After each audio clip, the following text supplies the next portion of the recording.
Welcome back to Delightfully Southern Devotionals. I have just been going through the comments on today's video about making beds, and y'all seem to be getting and feeling the exact same thing that I am, that God is using this little book to make us more aware of our blessings and to be more thankful and grateful. And I think in being more thankful and grateful and really feeling that, not just saying the words, not just going through the motions, but really feeling that, then that just makes the Lord feel so good. And I know that me as a human, okay, not trying to put myself as God, but as a human, I know that when I do something for someone and they're truly grateful and they truly appreciate it, it makes me want to see what I can do more for that person, you know? And I'm not saying that we're thankful and grateful because we want God to just keep on pouring out the blessings. I'm not saying that at all, but it's much easier and more pleasurable to do things for people who are so grateful for the little things. And I don't know, that's just my thought process. That's what I'm getting from it, you know, so do with that what you will. But we're going to open our little book. We're going to see where the Lord takes us today. I have no idea. I'm just hoping it's not one I've already read. I've been marking them off so I won't read the same ones over. And it is. It's ones I've already read, so let's just keep looking. Okay. Ooh. Here's a good one. So this is under the grouping The Tender Trap. If you have this book, it's on page 43. And the title is Money and Marriage. Okay, here we go. Dear God, surely it's not the love of money that is the root of all evil, at least in marriage. It is in not knowing how to divide it wisely. How much am I free to spend without feeling guilty? How much is my husband without my resenting it? When I earn money, is it mine to do with what I want, or am I obliged to turn it over to him and then ask for some of it back? I am all confused about this, Lord. I am upset, and my husband is too. But when we try to talk it over and come to some conclusions, either we hurt each other by being too frank, or we hold back and harbor the hurt feelings of things left unsaid. And there's too much worry about money in our marriage, Lord. The need of a home and family never shrink, and they never stop. They only multiply and swell. They are crowding out fun and affection. They cast their shadows over our whole relationship.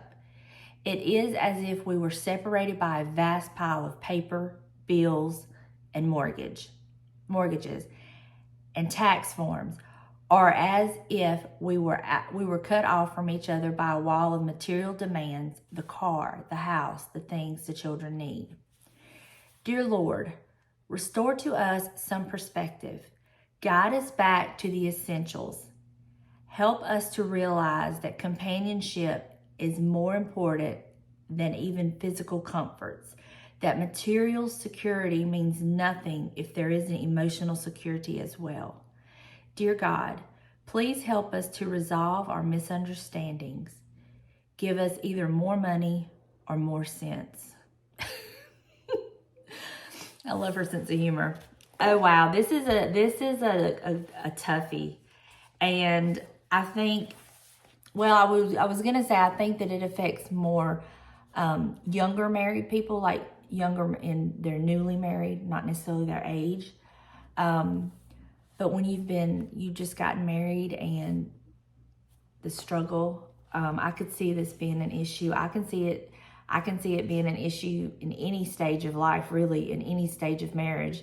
And I think that it is so important that we pray about our money, about our finances, pray for our spouse. There is so important to pray for them and to try to be in the mindset and the will of God.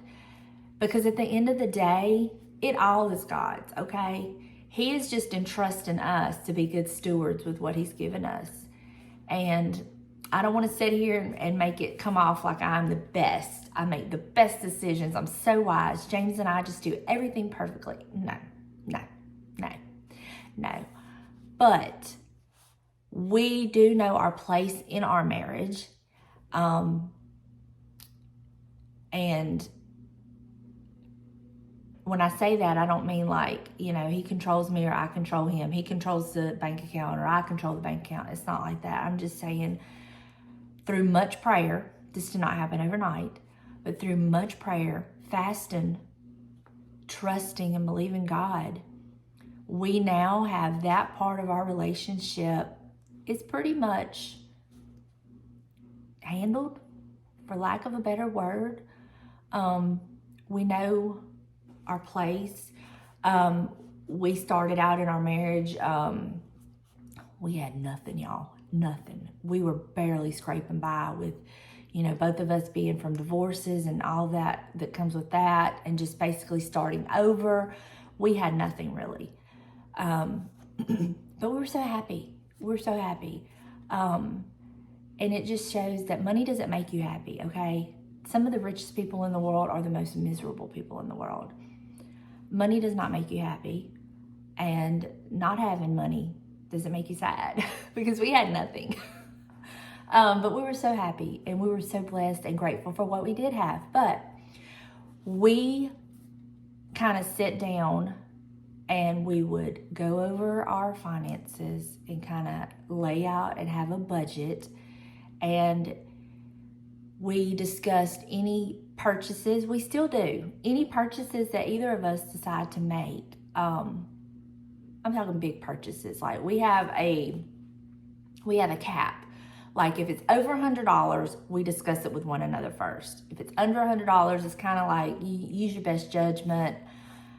I tend to always talk to him first, but that's kind of our thing.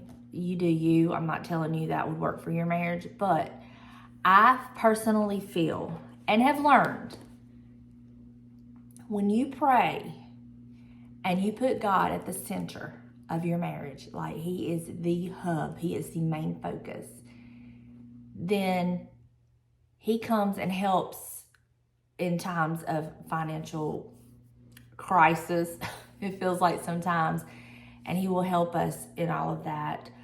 But we can't go out and just, and I'm speaking for myself, okay? When I'm saying we, I'm talking about James and myself. We can't just go out and just blow all of our money on all of the pleasures and the wants that we want, and then come back and say, oh Lord, how are we going to pay the house note? Oh Lord, how are we going to pay the power bill? Oh Lord, please make a way. It doesn't work that way for us. I don't think it works that way for anybody, but I'm just speaking for us. We try to be wise as we can be as humans. We try to be smart. We try to make, good decisions. And if there's things that we're unsure about or things that pop up or whatever, take it to the Lord. I pray about it all the time anyway, because I tend to be a anxious person, which is not God. That is just flesh. I have to kind of keep that under subjection. I tend to worry, again, flesh, about stuff like that, and I have to keep that under subjection. And that's why I pray a lot about it. And, we've had our struggles with money and finances, and in today's economy, it's a toughie. In fact, he and I were talking the other day, and I don't know how people with multiple children at home, I don't know how they make it. I really don't, because it's so hard. But take it to the Lord. Trust him. Little is much when God is in it. I can tell you that for sure. God, there's been so many times that I would look at the numbers in the checking account, and then I would look at the numbers that was owed, and I was like, it just doesn't balance. But somehow God makes it balance. Somehow he can make a way if we trust him. But we also have to be careful not to just use him as our own bank. And I've been guilty of that in the past. I can't just ignore him and not have a relationship with him, you know, when things are good, and then when we get hit with stuff, then just go sobbing and crying to him. It doesn't work that way. It doesn't for me. And I can't speak for anybody else, but for me it doesn't. But if we pray and we put God at the center and we ask him to give us the wisdom and how to be good stewards with what he has blessed us with, he's not going to just ignore that plea. He's not. If you are sincere and truly mean it, he is not going to ignore that plea, and he's going to be there. And I just love that she takes it to the Lord. This is a prayer, and she just poured her heart out to God, and she didn't hide how she felt. She didn't sugarcoat how she felt. And I love the way she ended it. Either give us more money or more sense. I mean, I love that, and it's so true. But I love this part the most. Dear Lord, restore to us some perspective. Guide us back to the essentials. Help us to realize that companionship is more important than even physical comforts. The material security means nothing if there isn't emotional security as well. And y'all, I've lived it. I've breathed it. It's so true. It's so true. Like I said, just because you have money, that does not mean you have happiness. And just because you have no money does not mean you don't have happiness. That's my take on it. Wow, this is kind of deep today, huh? God is so good. I love him so much. I love that he will take the time to just help us and guide us. And I truly thank him for using this little book to just teach me so much, so much. Oh, I love it. I pray that you are blessed abundantly. I just pray that the Lord just show you how much he truly loves you. Let you feel it, that he just embraces you and just hugs you up, gives you the best old hug. I just hope that you know you are loved by the Master. He created you. He knows everything about you. Every thought, whether you speak it or not, he knows it. I love y'all, and I will see you in the next one. Bye, y'all.